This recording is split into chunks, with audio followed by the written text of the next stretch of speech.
अनियमित जीवनशैली आणि चुकीच्या आहारामुळे अनेक व्यक्तींना किडनी स्टोनची समस्या होत असते.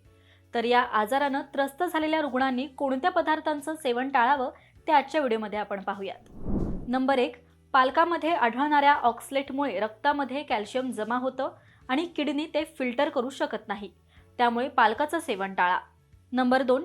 टोमॅटोमध्ये ऑक्सलेट्स भरपूर प्रमाणात आढळतात. जर तुम्हाला स्टोनची समस्या असेल तर टोमॅटोचं सेवन अजिबात करू नका.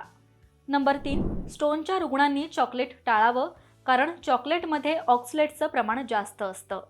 नंबर 4. स्टोनच्या रुग्णांसाठी चहा पिणं हानिकारक ठरू शकतं. चहा प्यायल्यानं स्टोनचा आकार वाढू शकतो. नंबर 5. सीफूड आणि मांसामध्ये आढळणारे प्युरिन स्टोनचा त्रास असलेल्या रुग्णांसाठी हानिकारक ठरू शकतं. शरीरातील प्युरिनचं प्रमाण वाढल्यानं स्टोनचा आकार वाढू शकतो. नंबर 6. किडनी स्टोनच्या रुग्णांनी मिठाचं सेवन मर्यादित प्रमाणात करावं. मिठात असलेलं सोडियम हे स्टोनच्या समस्येत अत्यंत हानिकारक आहे. तर हे पदार्थ नक्की टाळा आणि निरोगी राहा. त्याचबरोबर हा व्हिडिओ तुम्हाला कसा वाटला हे कमेंट करून नक्कीच सांगा. पाहत रहा महाराष्ट्र टाइम्स. धन्यवाद.